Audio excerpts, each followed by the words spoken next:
এখন আমরা শিখবো মাত্র 3টা অ্যাডজেক্টিভের পরে শুধুই জিরান্ড বসে এমন 3টা অ্যাডজেক্টিভ ওয়ার্ড কি কি, সেই 3টা অ্যাডজেক্টিভ ওয়ার্ডকে আমরা দেখার চেষ্টা করছি। তো চলুন দেখে নিই। অ্যাডজেক্টিভ ওয়ার্ড 3টা হচ্ছে WBT প্লাস জিরান্ড। তো এই WBT মানে কি? W মানে হচ্ছে ওর্থ, B মানে হলো বিজি, আর T মানে হলো টাফ। কি বলেন তো? মাত্র 3টা অ্যাডজেক্টিভ। কি কি? Worth, busy, tough. Worth, busy, tough. Worth, busy, tough. Worth মানে কোনো কিছু করতে যোগ্য, কর্মষ্ঠ। বিজি মানে ব্যস্ত, টাফ মানে কঠিন। সো এই 3টা অ্যাডজেক্টিভের পরে যদি কখনো শূন্যস্থান পান এবং সেখানে যদি ভার্বের রাইট ফর্ম ইউজ করতে বলে, তাহলে আমরা কি ব্যবহার করব বলেন? সেখানে আমরা ব্যবহার করব হচ্ছে ভার্ব প্লাস আইএনজি। সেখানে আমরা ব্যবহার করব ভার্ব প্লাস আইএনজি। ওকে, সো এইখানে আমরা এইটুকু বুঝলাম। আরেকটা জিনিস এখান থেকে বলে দেই, নাবোধক করতে জিরান্ডের আগে শুধুমাত্র নট বসাবেন। এটা হচ্ছে জিরান্ড গুলোকে যদি আমরা কখনো নেগেটিভ ইউজ করতে চাই, ওই জিরান্ডের সামনে শুধুমাত্র নট ইউজ করতে হয়। এটা একটা এক্সট্রা টিপ দিয়েছি আর কি। এবার আসেন, বিজি টু স্টাডি, এটা ভুল। কেন? কারণ বিজি এর পরে টু স্টাডি হবে না। বিজি এর পরে কি হবে বলেন? বিজি এর পরে হবে হলো স্টাডিং। বিজি এর পরে স্টাডিং, ভার্ব প্লাস আইএনজি। এটা ভুল। কেন? ওর্থের সাথে টু রিড হবে না। এটা কি হবে বলেন? অর্থের সাথে হবে হলো রিডিং। অর্থের সাথে হবে রিডিং, মানে পড়ার যোগ্য। মানে এটা হচ্ছে সে কোনো কিছুতে ব্যস্ত, অধ্যয়নে ব্যস্ত, অধ্যয়নে ব্যস্ত। তো এইভাবে আমরা এই ওর্থ, বিজি, টাফ 3টা অ্যাডজেক্টিভকে মনে রাখবো সারা জীবনের জন্য। এগুলোর পরে আমরা যখনই শূন্যস্থান পাবো কি বসাবো? Verb plus ING. আসেন এবার কিছু উদাহরণ দেখি। সূত্রটা মনে থাকবে তো? সূত্রটা হচ্ছে WBT প্লাস জিরান্ড। এক্সাম্পল আসে। এবার আপনারা বলেন তো এখানে কি অ্যানসার হবে, কোনটা কি অ্যানসার হবে? দ্রুত চেষ্টা করি আমরা। She is busy. তো বিজি এর পরে আমরা কি ব্যবহার করব? ওই যে WBT সূত্র। WBT এর পরে হবে জিরান্ড, ভার্ব প্লাস আইএনজি। তো এখানে প্রিপেয়ার শব্দটা আছে, এটা অ্যানসার হবে কি? প্রিপেয়ার হবে হলো preparing, preparing. 2 number, he was busy. এখানে ক্লিনিং নাকি টু ক্লিন? বাংলাটা কি দাঁড়াচ্ছে বলেন তো? এগুলোর বাংলা কি? He is busy preparing her class note. সে তার ক্লাস নোট তৈরিতে ব্যস্ত। ক্লাস নোট তৈরিতে ব্যস্ত। সো এটা কিন্তু এক প্রকার জিরান্ডের ন্যায় কাজ করবে। He was busy cleaning the house. So এই যে দেখেন, হি ওয়াজ বিজি, বিজি এর পরে এখানে হবে কি? ক্লিনিং, ভার্বের সাথে আইএনজি হবে। This article is worth not read. এটা কি হবে? এই 3 নাম্বারটা আসলে একটু এক্সেপশনাল সেন্স। দেখি কারা কারা বুঝছেন আপনারা। দেখেন, দিস আর্টিকেল ইজ ওর্থ, এখানে কিন্তু এই আনসারটা হবে নট দিয়ে। সো আমরা এই রিড কে বানাবো সরাসরি নট রিডিং। তার মানে এখানে gerund use, verb plus ING use করব ঠিকই, বাট সেটা হবে হচ্ছে নট দ্বারা। তাহলে নট রিডিং। এটার বাংলাটা কি দাঁড়ায় বলেন তো? কে বলতে পারেন এটার বাংলাটা কি? এটার বাংলাটা হচ্ছে this article is worth not reading, মানে এই আর্টিকেলটা না পড়ার যোগ্য, না পড়ার যোগ্য।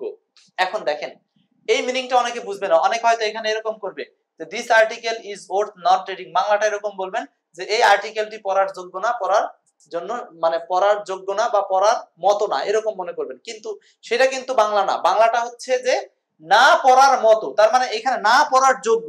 কারণ এই যে ইজ ভার্বটা, এটা কিন্তু হাবোধক আছে। বাক্যটা নাবোধক না, সাবধান। বাক্যটা নাবোধক না, বাট বাক্যের একটা ফ্যাক্টর নাবোধক হতে পারে। নন ফাইনাইট ভার্বটা নাবোধক স্টাইলে আছে। অর্থটা কিন্তু ভুল করবেন না। এটার অর্থ হচ্ছে এরকম যে এই আর্টিকেলটি না পড়ার যোগ্য, না পড়ার যোগ্য। তো ঘুরিয়ে বললে পড়ার যোগ্য না, সেটা আলাদা কথা।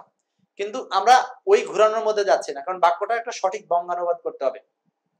পরেরটা আসেন, 4 number, that movie is not worth watching. এই যে এইটার বাংলা একটু করেন তো। তাহলে এখানে ওর্থ এর পরে ওয়াচিং হবে, ওর্থ ওয়াচিং। তার মানে এটা হচ্ছে যে মুভিটা ইজ নট ওর্থ, এইবার হচ্ছে যোগ্য না, মুভিটা দেখার যোগ্য না, মুভিটা দেখার যোগ্য না। এইবার ভার্বকে নাবোধক করা আছে। দুইটা কিন্তু আলাদা জিনিস, দুইটা আলাদা জিনিস। Be careful. সব জিনিসগুলো আপনারা সুন্দরভাবে এক্সপার্ট ইংলিশ বইতে পাবেন। সুন্দরভাবে এগুলো সব আলোচনা ওখান থেকে নিয়েছি। The journey was tough. এই টাফ এর পরে কি হবে? Verb plus ING, going. জার্নিটা ছিল খুবই, মানে জার্নিটা যাওয়ার জন্য খুবই কঠিন ছিল, যাওয়ার জন্য খুবই কঠিন ছিল। ওকে, আশা করি এই 5টা উদাহরণ কমপ্লিট। এবার আসেন আমরা কয়েকটা বিগত সালের উদাহরণে চলে যাই। এমসিকিউ প্র্যাকটিস করব আমরা। 1 নাম্বার এবং 2 নাম্বার বলেন। 1 এবং 2 পারতে হবে সবাইকে, কারণ মাত্র তিনটা শব্দ, এইটা যদি না মাথায় থাকে তাহলে কি থাকবে, তিনটা adjective, worth busy tough, worth busy tough. বলেন কি হবে এখানে answer? 1 number, it is worth dash the no man completed the assignment 3 days before the deadline,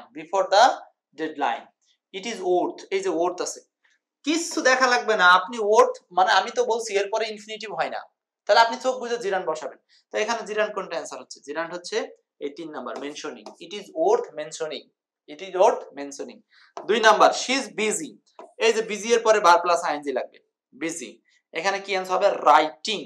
writing verb plus ING, busy এর পরে কি হচ্ছে? Verb plus ING. পারবো তো সবাই নাকি? ইনশাআল্লাহ। নেক্সট 3 নাম্বার এবং 4 নাম্বার। 3 নাম্বার বলছে ইট ইজ ওর্থ, আবারও ওর্থ, ওর্থের পরে হবে ভার্বের সাথে আইএনজি, ওর্থের পরে হবে ভার্বের সাথে আইএনজি।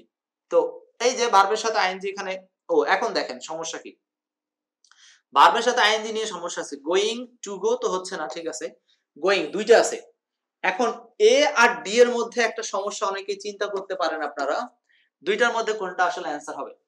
ওর্থের পরে এখানে আপনি সরাসরি গোয়িং দিবেন, এটা ঠিক আছে, গোয়িং এর পরে আবার শপিং না টু শপিং কোনটা হবে, এটা একটু চিন্তা করতে হবে।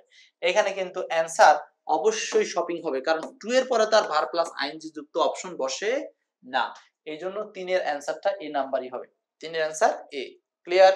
আশা করি বুঝতে পারছেন সবাই, 3 এর অ্যান্সার হবে এ নাম্বার। 4, they were busy, আবারও দেখেন বিজি মানে তারা খুব ব্যস্ত, the materials they needed, তাদের যে ম্যাটেরিয়াল দরকার সেই ম্যাটেরিয়াল সংগ্রহে বা সংগ্রহ করার কাজে। তো এখানে অ্যান্সার কি হবে? বিজির পরে ভার্ব প্লাস আইএনজি, অ্যান্সার হবে কালেক্টিং, বিজি কালেক্টিং। খুবই সহজ, জাস্ট 3টা শব্দ আজীবন মনে রাখতে হবে, অ্যাডজেক্টিভ হিসাবে 3টা শব্দ, ওর্থ, বিজি, টাফ, ডাব্লিউবিটি, এগুলোর পরে ব্যবহার করতে হবে ভার্ব প্লাস আইএনজি। কমপ্লিট? আশা করি এই 4টা উদাহরণ আপনারা পারবেন। এরকম হাজার হাজার উদাহরণ আপনারা সলভ করতে চাইলে পড়তে হবে এই এক্সপার্ট ইংলিশ বইটা, কারণ এখানে সব এক্সাম্পল দেওয়া আছে। ঠিক আছে, এই ছিল এই রুলসটা। সবাইকে অনেক ধন্যবাদ।